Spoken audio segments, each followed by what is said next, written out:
Choses qu'on ne voit pas mais qu'on espère, qu'on veut, qu'on croit que ça va se manifester.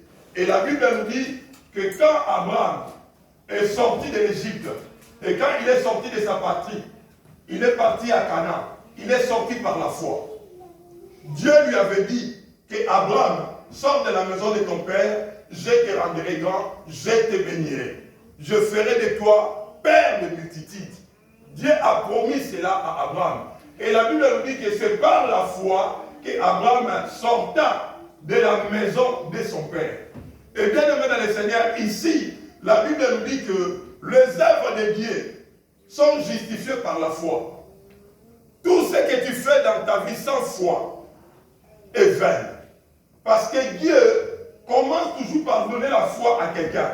Tu ne peux pas vivre quelque chose dans ta vie si Dieu ne le promet pas, s'il ne le dit pas en avance.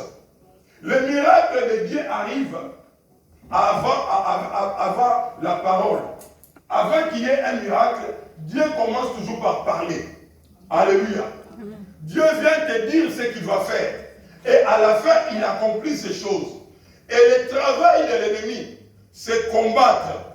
Le travail de l'ennemi, c'est effacer la foi dans ton cœur. Que tu ne puisses plus croire que tu vas arriver à voir quelque chose. Vous savez, pour que le miracle de Dieu puisse s'accomplir dans la vie d'une personne, c'est un grand combat. Le premier combat, il faut qu'il y ait d'abord la foi dans ton cœur. Alléluia. Amen. S'il n'y a plus la foi dans ton cœur, ça veut dire que ta bénédiction va commencer à compromettre. Ça va commencer à devenir difficile. Il faut qu'il y ait la foi. Et Dieu, la Bible dit, sans la foi, personne ne peut être agréable à Dieu. Pour faire plaisir à Dieu, Dieu doit te trouver ambitieux. La Bible nous montre comment était Joseph dans la maison de ses parents. Il était encore pauvre, il n'avait encore rien, mais dans sa bouche, il disait quoi? Je suis un grand. Alléluia. Amen. Il était en train de confesser qu'il était grand. Il se voyait grand, alors qu'il n'avait rien. Il se voyait en train de faire de grandes choses. C'est pourquoi le jour même que la femme de Potiphar a tenté de lui faire tomber, la Bible nous dit que Joseph a refusé. Et sa réaction c'était quoi? Toi et ton mari, vous n'avez pas mon niveau. Il dit à la femme de Potiphar, il a dit, toi, alors que c'était sa patronne, alors que c'était son chef, il dit, et toi, et ton mari, le patron de cette maison, vous n'avez pas mon niveau. Quelle folie. C'est un esclave qui parle au patron. Imaginez, vous êtes chez vous à la maison, vous avez un domestique, mais ce domestique-là, il te dit que comme tu es là, tu n'es pas plus grand que moi. Vous allez dire quoi? Mais qu'est-ce que tu fais chez moi? C'est moi qui te paie, c'est moi qui te donne tout ce que tu as. Mais dans ta bouche, tu dis, parce que Joseph se voyait comme ça. Alléluia. Ce matin, tu te vois comment? Quelle est la vision que tu as de ta vie? Vous savez, la Bible dit, sans la foi, personne ne peut être agréable à Dieu. Vous devez toujours garder la foi. La foi, c'est très important. C'est ça qui permet à Dieu de venir accomplir le miracle dans ta vie. Mais si toi, tu perds la vision, vous savez, les ennemis de ta vie, ou Satan, le diable, il utilise la peur, pourquoi? Le diable, on le présente toujours avec soit un grand serpent, soit un monsieur mal habillé avec des cordes dans la tête. Pourquoi? Pour faire peur.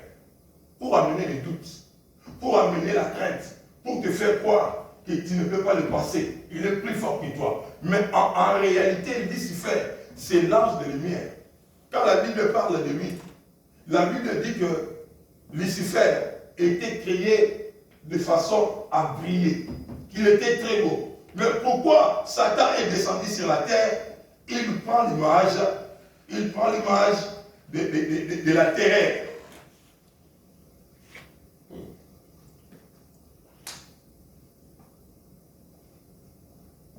Il prend l'image de la terreur pour amener le doute. Quand il t'approche, il te donne le doute, il te fait peur, à tel point qu'il t'abandonne. Je vous ai donné mon témoignage ici dernièrement. Je fais 7 ans en Belgique sans papier. À tel point que dans mon fort intérieur, je ne croyais plus qu'un jour, en Belgique, moi j'allais avoir les papiers. Parce que j'avais tout tenté. Vous savez bien aimé dans le Seigneur, les avocats sont limités.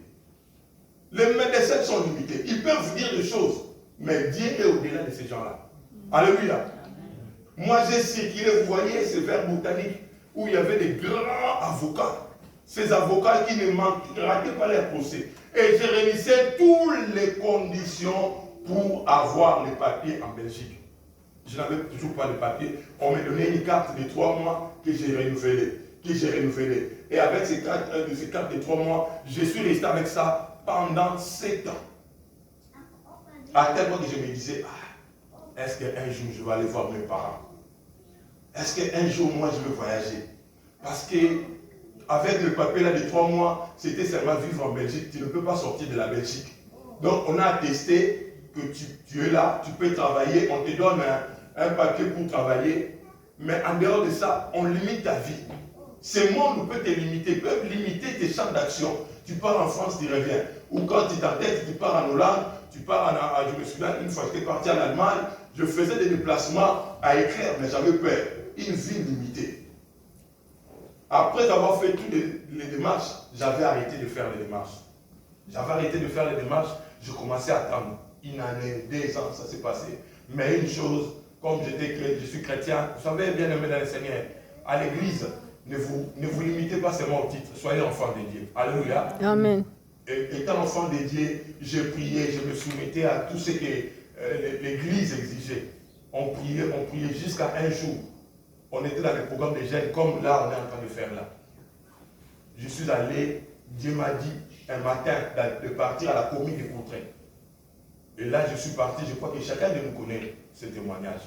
J'ai plusieurs fois donné ce témoignage parce que c'est quelque chose qui m'a beaucoup touché. Dans la vie, tu peux perdre la foi. Tu vis mais quelque chose, tu ne penses plus à ça. Parce que tu te dis, je crois que moi je ne suis pas né pour ça. Moi je ne suis pas né pour me marier. Moi je ne suis pas né pour travailler. Jamais un jour, moi je vais avoir des enfants. Le diable peut mettre dans tes pensées. Le diable peut mettre dans ton cœur que telle chose, tu ne vas plus jamais avoir ça. C'est arrivé aussi dans la vie d'Abraham. Vous savez, Abraham, il avait reçu la promesse. Dieu a dit, je vais te donner un enfant.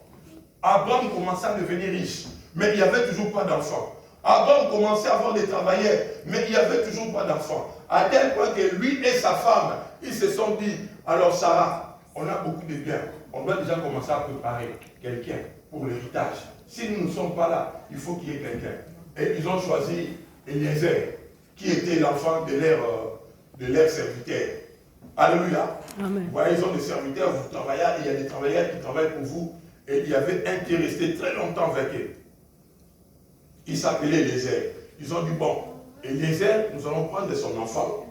Et c'est lui qui va être notre héritier. Alors ils ont commencé à envoyer l'enfant de leur serviteur là à l'école. Ils commençaient à l'éduquer, commençaient à montrer déjà à cet enfant que si nous on n'existe plus, si nous on décède de tout ceci, ça va être à toi. Et Eliezer, l'enfant de l'esclave, quand il a appris ça, l'orgueil à la maison a commencé. On dit quelque chose, il frappe, il fait des désordres, il prend les gibiers là-bas parce qu'Abraham avait des élevages. Et Eliezer commençait à vendre des choses d'Abraham. Et Eliezer commençait à faire des choses. Abraham écoutait seulement. Sarah écoutait seulement. Après un jour, ils se sont regardés, ils ont dit non, cet enfant il abuse. Cet enfant abuse. On ne peut pas continuer à les garder comme ça. On doit trouver une autre solution. Et après avoir réfléchi, vous savez, les femmes, ils ont toujours des idées à la maison. Alléluia. Amen.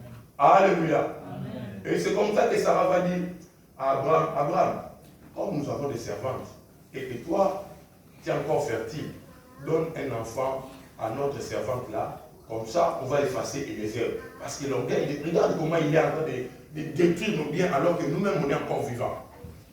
Alors que nous-mêmes, on est encore vivants. Il abîme tout. Prends la femme là, fais un enfant avec lui, comme ça, ça va être ton sang, même s'il joue avec le bien, mais ça va être à nous. Abraham il a dit, moi vraiment je suis croyant, je ne peux pas toucher à la servante. Sarah qui arrive, papa, c'est moi-même qui t'a donné l'autorisation. Prends-la, c'est ma servante, je te la donne. Abraham il a dit, non Sarah, je ne peux pas faire ça. Il a dit, c'est moi ta femme, je t'ai dit. Alors, Abraham va faire ce que sa femme lui avait demandé. Alléluia. Amen. Abraham va faire quoi? Il va faire un enfant avec sa servante. Elle s'appelait comment? Agar. Agar. Alléluia. Je vois qu'il y a des gens qui lisent la Bible ici. La Bible dit qu'il fait un enfant avec Agar. Quand l'enfant est né, il s'appelait comment? Ismaël. Ismaël. Ismaël, pour ceux qui ne savent pas, c'est le père de tous les musulmans. Parce que tous les musulmans sont aussi des enfants d'Abraham. Les enfants qui sont nés d'Isaac, ce sont les juifs. Et les enfants qui sont nés d'Ismaël, ce sont les musulmans. Donc les musulmans aussi sont les descendants d'Abraham. Et quand ils se disputent, la guerre qu'il y a entre les musulmans et les chrétiens, c'est seulement l'héritage de leur papa. Ils réclament les droits de leur père. Et le papa, c'est qui? C'est Abraham. C'est pourquoi il faut connaître la parole de Dieu. Quand vous lisez le Coran, vous allez voir l'histoire d'Abraham. Vous allez voir l'histoire, comment Ismaël est né, comment toutes ces choses ont eu lieu. Alléluia. Amen. Et la Bible nous dit que quand Ismaël est né dans la famille, le problème a encore commencé. La Bible dit, c'est la bénédiction de l'Éternel qui enrichit et ne s'en fait souffrir d'aucun chagrin. Ce qui ne vient pas de Dieu, ça amène toujours le problème. Ismaël est né, sa maman est devenue orgueilleuse à la maison. C'était maintenant le tour. Oh Abraham, tu as beaucoup dormi avec Sarah, cette nuit tu dois venir chez moi. Et quand on disait à Abraham, à Sarah, je vais aller dormir chez Ismaël. Pourquoi tu dois aller dormir chez elle? C'est ma servante. Mais Abraham me dit, c'est toi qui avais dit que je puisse aller là-bas. Maintenant que l'enfant est là, il dit non, pas question. Tu ne peux pas aller. Agar commence à devenir impoli. Déjà, c'est ma servante. Elle ne peut pas venir chez moi pour commencer à me dire que mon mari, déjà les contrats, c'était juste pour faire un bébé. Abraham me dit, mais il dit que le bébé ne dort pas, il a besoin de son papa. Le bébé a besoin de son papa. Alléluia. Le bébé a besoin de son papa. Le papa doit venir pour bercer le bébé la nuit. Alors je dois aller. Et Abraham dit, regardez, Sarah, il disait, bon, tu pars aujourd'hui, mais demain, tu ne vas pas partir. Alléluia. Le trouble est venu encore dans la famille. À tel point que Sarah n'a pu se porter. Il a dit à Abraham, tu dois chasser Agar. Alléluia. Avant, ils ont chassé les fils des serviteurs. Et après, ils ont chassé maintenant l'enfant d'Abraham, l'enfant biologique.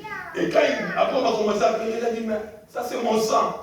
C'est mon enfant. Comment je vais les chasser? Dieu est venu encore voir Abraham. Il a dit à Abraham, fais ce que Sarah te dit. Tu dois chasser cet enfant. Alléluia. C'est comme ça que Agar est parti avec le bébé. Et là où ils sont partis, Agar, Ismaël a grandi, Ismaël s'est marié, il a eu des enfants. Ce sont eux qui sont devenus maintenant les musulmans que nous appelons aujourd'hui musulmans. Ce sont des enfants d'Abraham. Alléluia.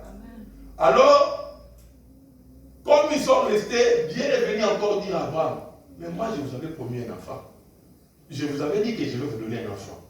Mais Abraham et Sarah, ils ont fait toutes ces choses pourquoi? Perte de la foi, la souffrance, les difficultés, les années qui passent, les choses en train de se passer devant eux. Il n'y avait toujours pas d'enfant. Ils ont perdu la foi. Bien aimé dans le Seigneur, s'il y a une chose que l'ennemi combat dans votre vie, c'est la foi. Vous devez garder la foi. Croyez encore que vous allez avoir. Alléluia. Croyez encore c'est possible. Qui vous dit qu'ici en Belgique, vous n'allez jamais rouler avec une voiture? Qui te dit qu'ici en Belgique, toi tu ne vas jamais travailler? Qui te dit qu'ici en Belgique, toi tu ne vas jamais... Vous savez, quand on est arrivé en Europe, des fois je me disais, est-ce que moi je vais retenir la route ici? Je voyais comme si toutes les maisons étaient identiques. Alléluia. J'habitais chez mon frère. À chaque fois que je devais faire un tour, je devais faire une course, des fois il me faisait un papier, il me faisait des dessins. Il me dit, tu vas aller à Ribocourt. À l'époque, on habitait Bruxelles. Il me fait un papier parce que lui devait aller travailler. Il me dit, va comme ça, prends le métro, tu descends là-bas. C'est comme si on me tuait. Je l'ai regardé comme un méchant. Je dis, ah, vraiment, toi mon frère, le même père, tu me laisses comme ça. Il dit, Jérémie, tu dois apprendre. Alléluia. Tu dois apprendre. Et comme de la blague, après quelques temps, j'avais compris que ce n'était pas impossible. Alléluia. J'ai commencé à prendre le métro, j'ai commencé à prendre les trams, j'ai commencé à prendre les bus. Mais dans le début, c'est comme si c'était impossible. Bien aimé dans le Seigneur, l'impossible sur la terre n'existe pas. Alléluia. Amen. C'est possible que tu puisses voir, que tu puisses toucher à ce que Dieu t'a promis. C'est possible que tu puisses un jour être avec ta femme et ton mari. Vous êtes ton mari et ta femme dans la voiture avec vos enfants derrière, en train de rouler. Vous êtes en train de chanter pour Dieu. C'est possible. Amen. Alléluia. Amen. Ce n'est pas impossible. Je me souviens quand on s'est marié avec ma femme, on n'avait pas de voiture. On habitait une petite maison, on n'avait pas d'argent. On était tous les deux des étudiants. À chaque fois, pour aller à l'église, des fois, elle prenait le bus, elle allait, moi j'arrivais à pied, parce qu'on n'avait pas de ticket pour des personnes. Elle devait partir, moi je devais venir à pied, soit il y avait des frères de l'église qui venaient à la maison pour nous prendre et nous reposer. C'était difficile. Et quand on vivait ces choses-là, on ne savait pas qu'un jour, on pouvait commencer à venir à l'église avec nos enfants dans notre voiture en train de rouler. Alléluia. L'impossible n'existe pas. Bien aimé dans le Seigneur, ce matin, je suis venu dire à quelqu'un, garde ta foi. Ne perds pas ta vision. Le diable, ce qu'il fait, c'est venir détruire, te faire oublier. À tel point que certaines personnes ont renoncé. Ont renoncé à faire les démarches. Ont renoncé à croire certaines choses. Bien aimé dans le Seigneur, tu dois continuer à croire. Dans l'âge avancé, Abraham ne croyait pas. Un jour, il a vu le ventre de Sarah commencer à pousser. Alléluia. Il a regardé Sarah. Il a dit, Sarah, tu as vu quelque chose? Sarah, il a dit, non. Oh, j'ai touché. C'est vraiment mon ventre. Il touche comme ça. Il a dit, mais Sarah, toi, tu as quel âge? Alléluia. Un jour, Dieu va confondre tes calculs. Amen. Amen. Amen. Alléluia. Amen. Dieu va confondre tes calculs. Toi, tu es dans tes graphiques. Tu ne crois plus. Ça m'est arrivé aussi. Je ne peux pas dire le contraire. À une période, je ne croyais plus. Je ne croyais plus. Je me disais, que les enfants apprennent seulement à conduire. Moi, ces histoires-là, je suis fatigué. Mais Dieu est venu m'a dit, toi, tu vas avoir ton permis. Amen. Est-ce que je parle à quelqu'un? Qu'est-ce que tu crois que ça n'arrivera plus dans ta vie? Vous savez, quand le diable il s'élève, la Bible dit il s'élève comme un lion, mais ce n'est pas un lion. Il s'élève comme un lion. Quand il s'élève, il nous fait peur. Il te montre, toi-même tu as peur. Tu dis, est-ce que c'est possible? Est-ce que moi je peux arriver à ça? Alléluia. Amen. Dieu existe. Dieu existe. Sokinatali bébé miracle, Kubanga Nzambe. Sokinatali bébé miracle, Nakobanga Nzambe. Ce n'est pas que maman Annette, quand elle parle là, si tu n'es pas là, tu n'étais pas là, tu ne peux pas comprendre. Nous, on a vu les attestations des docteurs. Alléluia. Comment il y avait des myomes, il y avait ceci. Et quand ces douleurs-là commençaient, vous ne pouvez pas savoir comment notre sœur souffrait. Alléluia. Amen. On nous expliquait les myomes qui sont ces comas-là. Ils ont ce coma-là. Quand il me parlait, je dis, maman, c'est bon, on va prier. Alléluia. Amen. On va prier. Je me souviens encore, frère Olivier, moi, quand il est arrivé en Belgique, il a introduit ses demandes de papier. On lui a fait l'ordre de quitter le territoire. Il est venu me voir au bureau là-bas. Il a commencé à me parler. Il a dit, mais pasteur, les choses là que vous nous enseignez. Bien aimé dans le Seigneur, Dieu existe. Amen. J'ai dit, frère Olivier, ne considère pas tous ces papiers-là. Il va amener, vous savez, les chrétiens, ils sont terribles. Il va amener les papiers-là aussi.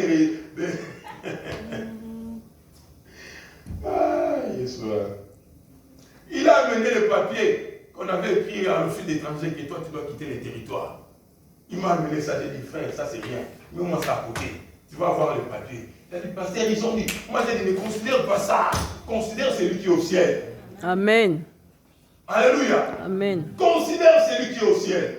On a prié, il est parti. Ça n'a pas marché. Il est revenu, il a dit, frère, comment ça va? Ah, pasteur. Ils ont dit, c'est mon consort. J'ai dit, fais les recours. Il y a encore des papiers qu'on doit faire. Fais les recours, on continue à prier. Dieu va faire. Un jour, je vois seulement, il rentre là-bas à l'église. il me fait un sourire. Je dis, ah, c'est lui là quand il vient, c'est comme si j'ai son tête. Aujourd'hui, il me fait un sourire. Qu'est-ce qui se passe? Alléluia. Amen. Vous savez, il y a des gens, quand ils sont dans le problème, c'est comme si c'est le pasteur qui a créé ça. Il me fait un sourire. Et après, quand je dis qu'il va témoigner, je vois seulement quelqu'un qui passe. Oh, on m'a donné les papiers d'une année. Ah, ça a commencé. Alléluia. Hier, on t'avait rejeté. Aujourd'hui, on te donne les papiers d'une année. Dieu existe. Amen. Dieu existe. Amen. Aujourd'hui, au moment où nous sommes en train de parler, il était venu la dernière fois, il a témoigné. Il a dit qu'il est devenu belge. Amen. Alléluia. Amen. Quand le diable fait des choses, il te fait croire comme si toi et lui c'est fini. Et les gens ils vont commencer à parler. Il y a un bon matin.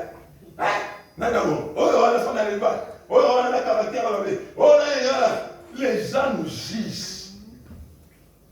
Les gens nous condamnent.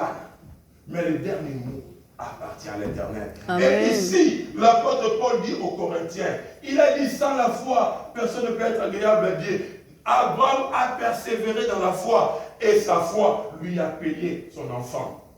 Bien-aimé dans le Seigneur, est-ce que tu as encore la foi? Qu'est-ce que tu vois pour ta vie? Peut-être que le diable a déjà effacé dans ta tête tout ce que tu dois faire. Et dans la vie, il faut rêver. Rêver n'est pas mauvais. Rêver n'est pas mauvais. Vous savez, à une période, Dieu est venu chez Abraham. Il dit Abraham, comment on t'appelle? Abraham dit Abraham. Il dit on ne t'appellera plus Abraham. Abraham, on va t'appeler Abraham. Abraham qui veut dire père de multitudes. Alléluia. Amen. Il dit à sa femme, désormais, à partir d'aujourd'hui, n'appelle plus ton mari Abraham, mais appelle-lui Abraham. Oh, ça c'est m'insulter ou pas? Papa qui n'a pas d'enfant, son mari qui commence à l'appeler papa de beaucoup d'enfants, papa de beaucoup d'enfants. Les gens se moquaient de oh, ces gens ici n'ont pas d'enfants. Mais pourquoi sa femme doit l'appeler papa de beaucoup d'enfants? Dans le monde spirituel, ça a une signification. Amen. Alléluia. Ce que vous confessez, ce que vous voyez dans votre tête, ça a une signification. Ce que vous ne voyez pas, vous ne pouvez pas l'avoir. C'est pourquoi Dieu veut que tu puisses voir des choses. Que tu puisses commencer à rêver. Je me souviens quand on marchait à pied avec ma femme, à cette époque-là, pendant qu'on marchait à pied, moi je disais à ma femme, tu sais que moi je vais t'acheter des belles voitures. Tu sais que toi tu vas rouler avec une Mercedes ici. Et ça énervait ma femme. Alléluia. J'ai commencé à confesser des choses contraires à ce que j'étais en train de voir. Non, toi quand tu regardes seulement ta femme, toi on va divorcer. Toi là, on ne va pas aller loin. Toi, tu ne vas pas réussir. C'est tout ce que vous confessez dans votre maison. Mais ne soyez pas surpris que le divorce arrive. Tu vois quelqu'un qui vient avec sa femme, mais qui a déjà le projet de sa maison. Je vais avoir une maison à montrer. Cette personne, la manière dont je vais le fuir. Alléluia. Mais en même temps que tu pries, la Bible dit sans la foi, personne ne peut être agréable à Dieu. Si tu crois avoir un bon mariage, si tu pries pour avoir un bon mariage, ça veut dire que tu dois commencer à le confesser. Ta vision doit être claire et nette. Si tes enfants, tu regardes tes enfants, tu dis celui-là, c'est le Premier ministre. Celui-là, elle va travailler à la banque. Celle-là, elle va travailler à la banque. L'autre, là, elle va travailler chez Dexia. Tu confesses de bonnes choses. Bien-aimé dans le Seigneur, Dieu aime ça. La Bible nous dit, depuis la maison de ses parents, Joseph se voyait grand. Toi, tu te vois comment? Moi, si, est-ce que moi, vraiment, un jour, je vais avoir les enfants? Est-ce que moi, un jour, je vais tenir? Bien-aimé, il faut rêver. Tu es encore célibataire, tu n'as pas encore d'enfants, mais tu as déjà les noms de tes enfants. Alléluia. Amen. Je me souviens, les noms de David, maman Tété a commencé ça depuis longtemps. Elle disait tout le temps que moi, je vais avoir les noms d'un enfant qui va s'appeler David. Moi, je disais, c'est moi qui donne les autres des enfants. Mais elle disait toujours que parmi mes enfants, j'aimerais avoir David qui suit. Tu disais, c'était David, c'était quoi là, tu me disais? Jour. Tu me disais le nom de David. Il y a un nom là, tu as appelé David, c'est quoi là? Alléluia. Et notre quatrième enfant, quand on a eu les garçons, elle a dit, papa s'il te plaît, cette fois-ci c'est moi qui donne le nom. Je dis, ok, donne ton nom. C'était David. Alléluia. Mais c'est David-là, c'est depuis qu'elle n'avait pas encore d'enfant. Depuis qu'on n'avait pas encore même Ephraïm. Elle voulait déjà, le nom d'Ephraïm, ça allait être David. Moi, j'avais dit non. C'était Ephraïm. Le premier, je vais lui donner Ephraïm. Ephraïm, ça veut dire Dieu m'a donné un enfant à l'étranger. Alléluia. C'est un nom hébreu qui veut dire Dieu m'a donné un enfant à l'étranger. Dieu m'a consolé, toutes ces choses-là. Donc, c'est ça que j'avais pris ce nom-là pour donner à mon fils aîné. Alléluia. Amen. Mais elle gardait toujours son nom-là de David. À l'époque, on ne savait même pas qu'on allait avoir 4 enfants. On se disait peut-être qu'on va se limiter à 3 ou 2. Non. Non, on allait avoir 6. Donc, David est le 4e, non? Je parle parce que David est né en 4e position. Alléluia. Amen. Alléluia. Amen. J'ai toujours quelqu'un devant moi qui me dit il doit suivre mes prédications. Alléluia. La foi, bien aimée dans les Seigneur. Est-ce que tu peux dire à côté de toi, la personne qui est à côté de toi, dis-lui la foi. La foi. Dis encore avec fermeté, foi. Foi. C'est la démonstration des choses. Dis-lui. C'est la démonstration des choses Que tu ne vois pas. que tu ne vois pas, Mais que tu espères. mais que tu espères. Ça va arriver. Ça va arriver. Ça va arriver. Ça va arriver. Ça va arriver. Ça va arriver. Au nom de Jésus-Christ. Au nom de Bien Jésus. aimé dans le Seigneur. Alléluia. 2022, c'est pour toi. 2022, ne les rate pas. Amen. Dieu a prévu pour les bonnes choses pour toi. Amen. Ne sois pas distrait. Amen. Ne laisse pas l'ennemi t'amener à côté. Ne laisse pas l'ennemi t'amener à droite. Reste dans ta position. Garde ta vision. Peut-être que tu es là, tu ne croyais plus à beaucoup de choses. Qui t'a dit que toi tu es en retard? Tu es en retard par rapport à quoi? Il y a des gens quand ils regardent à leur âge, ces choses-là, est-ce que moi je vais encore le faire? Ces choses-là, est-ce que moi je vais encore le faire? Tu vas le faire, bien aimé. Ce n'est pas impossible. Abraham, ils ont été déçus par les serviteurs. Ils ont été déçus même par la servante. Et un jour, Agar, là, quand elle est partie de la maison, quand Abraham l'a chassée, elle a insulté sa patronne. Elle a dit, hey, cette femme-là, toi, tu ne vas jamais avoir des enfants. C'est pour ça que Dieu a fermé ton ventre. Femme, tu es maudite. Tu n'auras jamais des enfants. Elle est partie à Sarah pleurer. Sarah pleurer. Agar, tu étais ma servante préférée. Je t'ai donné même mon mari. Aujourd'hui, tu me dis, va là-bas, méchante femme, tu es méchante, regarde, ton mari a donné un enfant. Aujourd'hui, tu es en train de chasser. Même Abraham, quand il a vu ça, Agar partir avec l'enfant, il était là en train de pleurer. Il était là en train de regarder. Mais Dieu a regardé Abraham. Il a dit, Sarah, toi, comme tu es là, moi, l'Éternel, Dieu a géré. Il a géré pour dire, Abraham, Sarah va avoir un enfant. Dieu a géré sur toi. Alléluia. Vous savez, quand on était en jeûne et prière là, Dieu m'a juré des choses. J'ai dit, Seigneur, il ne faut pas me mentir. J'ai dit la vérité.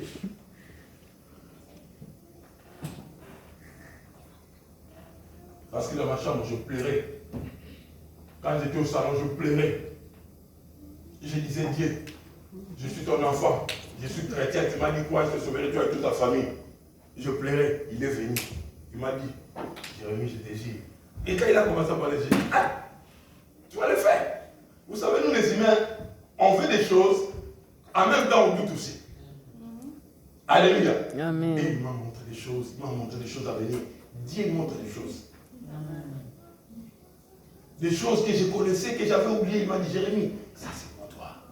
Alléluia. Amen. Comme ce matin, je viens dire à quelqu'un aussi, change ta façon de voir.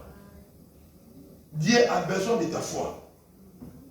Un bon matin, Sarah était en train de baver. Dit à Abraham, j'ai envie de vomir, amène-moi les mangues là que tu as acheté pour qui? Pour Agar.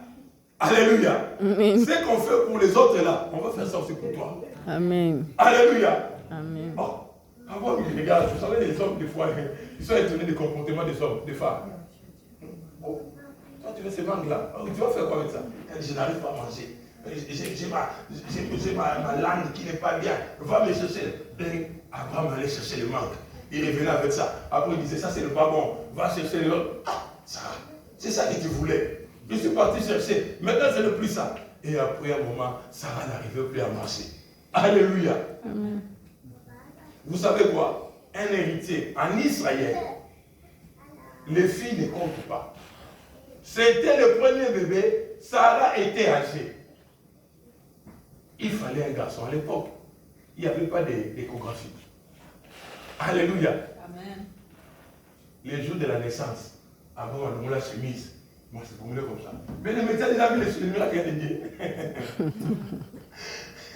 On lui dit que c'était un garçon. Abraham a levé la chemise, il commençait à chanter les chants de Dieu. Trouvez-moi un chant. Alléluia. Bien aimé, Dieu t'a déjà choqué. Les jours que j'avais pris mes papiers, quand je suis sorti de la maison communale, l'église c'est dans telle direction. Moi j'ai gardé le papier dans telle direction. Et j'étais comme ça. Alléluia. Amen. Amen.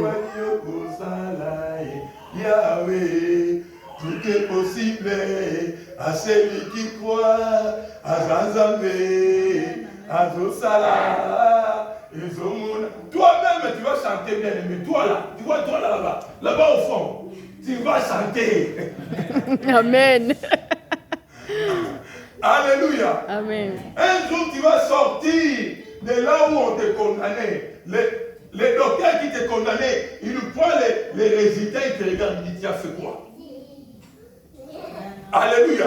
Amen. La même maison qui me donnait toujours 3 mois, la même maison, ils m'ont dit, une année. Et je devais attendre l'année prochaine pour avoir ma carte de 5 ans. Et une année après, on m'a donné 5 ans. Et j'ai commencé à sortir ça. Azanzambe, Azosala, Izomonana, Tika. Bien aimé dans le Seigneur, cette année, dis cette année. Cette année. Cette année. Cette année. Je vais voir la gloire de Dieu. Je vais voir la gloire de Dieu. Avant que ces choses arrivent, quand Agar est parti, Dieu a changé le nom d'Abraham. Il a dit, on ne t'appellera plus à Abraham, on va t'appeler Abraham. C'est un nom compliqué, le nom hébreu là. Alléluia. Ça veut dire père de multitude. Alléluia. Amen. Et Sarah maintenant, déjà, les 2 enfants sont partis. Toute cette confusion-là, l'âge, Dieu leur donne l'exercice. Comment s'appeler père de multitude? Et avoir le père de multitude. Tu vas voir ton petit déjeuner. Toi, tu veux te fâcher, non? Or, cet exercice-là, appeler l'enfant. Il faut faire des exercices de foi. Amen. Il faut faire des exercices de foi. Des fois, tu sors, tu achètes des assiettes pour ton mari, mais le mari là, il n'est pas là. Alléluia. Amen. Tu dis, mon mari va commencer à manger avec ça. Alléluia. Amen. Tu achètes tes assiettes et tu prépares déjà. Mais l'homme n'est pas là. Dieu veut voir ça. Quand Dieu te dit quelque chose, il veut voir un comportement d'une personne. Vous savez, à cette période où je n'avais pas de papier, des fois on voyageait, je n'avais pas peur. Je partais en France. Je disais, je suis le citoyen du monde. Dieu m'a dit, allez jusqu'aux extrémités de la terre. Et moi, je voyageais par rapport à cette parole-là. Amen. Alléluia. Amen. Et la première fois que je devais voyager, je fais la demande de mon passeport au pays pour qu'on me ramène le passeport. J'avais déjà tout préparé. Le passeport était déjà là. Alléluia. Amen. Le passeport était déjà fait. Quand ça arrive, il y avait erreur sur le passeport. Moi, j'avais déjà acheté le billet. J'ai dit, moi, je ne veux pas rater le voyage. Oui, tu as la voie, je vais rater. Je veux partir avec ça. J'ai gardé le secret. J'ai dit, ni à Maman Tété, ni à qui que ce soit. J'ai dit, c'est là même si j'ai dit ça. Elle va faire ce passeport. Elle va mettre ça dans le pocket. La manière dont ma femme m'appelle là, je dis, je veux dire ça à personne. Le premier voyage que j'ai fait dans ma vie, c'était avec un passeport qui ne correspondait pas de date de naissance qu'il y avait sur ma carte de résident ici et le passeport. Je suis parti comme ça. Alléluia. Et quand je suis arrivé à l'immigration ici, je tombe là-bas, on regarde le papier, j'ai dit, règlement, au nom de Jésus. Ah, Dieu est bon. Je suis allé. Je suis parti au Congo. J'ai vu ma mère. J'ai vu mon père, on a dansé, j'étais content, je suis retourné. Quand vous revenez, j'avais peur, je me disais, est-ce que je vais entrer? Ils n'ont rien vu. Alléluia. Ils n'ont rien vu. Et c'est comme ça. Après, j'ai changé de passeport. Mais j'ai continué à croire. J'ai continué à croire. Et aujourd'hui, je voyage. Est-ce qu'on peut acclamer le Seigneur?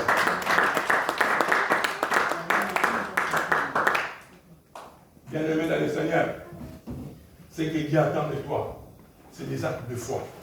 Tu dois commencer à revoir. Tu dois commencer à entrer dans ce qui est à toi. Ne vis pas comme ça. Toi, tu es venu accompagner les gens. Sarah a apporté aussi un bébé, comme toutes les femmes. Alléluia. Sarah a apporté aussi un bébé. Un jour, ses rêves étaient devenus réalité. Et à la maison, on commence à dire, il est où Isaac? Isaac vient acheter du pain. Ce n'est pas impossible. Alléluia. Amen. Isaac va sortir avec son papa. Isaac, c'est notre héritier. Isaac, regarde les jardins. Ça, c'est pour toi. Et Isaac, c'était un garçon très sage. Alléluia. Amen. Par rapport à tous ces deux voyous-là qui étaient là, il commence à faire souffrir Sarah. La Bible nous dit que quand Isaac est venu, d'ailleurs, le jour de son mariage, c'est son père qui a choisi sa femme. C'est Abraham qui a organisé la vie d'Isaac. Donc, un enfant qui ne faisait que ce que son papa lui disait de faire. Un enfant qui a amené le bonheur des parents. Un enfant qui a fait la joie. Mais pour que cet enfant arrive, les parents ont souffert. Alléluia. Bien-aimé dans le Seigneur, qu'est-ce que tu attends de Dieu? Est-ce que tu crois encore? C'est vrai que dans ce chemin, des doutes peuvent arriver. Mais ce matin, Dieu veut que tu puisses revoir la foi, que tu puisses enlever les doutes qu'il y avait dans ton cœur, que tu enlèves toutes les images là, que tu commences à voir ta famille comme tu le voyais. Toujours. Alléluia. Amen. Commence à voir tes enfants. Ne commence pas à envisager, quand je vais être là-bas, mes enfants vont venir me voir, je vais trouver une deuxième femme. Non, non, non, ce n'est pas ce que Dieu t'a dit. Toi, tu ne t'es pas marié pour divorcer. Toi, tu n'es pas venu en Europe pour travailler pour les gens. Dis Seigneur, cette année, je veux voir ta gloire venir dans ma vie. C'est que j'ai toujours rêvé de mon mariage. C'est que j'ai toujours rêvé de mes enfants. Je vais les voir. Alléluia. Même si les enfants te montrent le contraire, je suis en train de te dire ce matin, si Dieu t'avait promis, il va le faire. Amen. Alléluia. Amen. Nous allons nous lever pour prier. On acclame le Seigneur.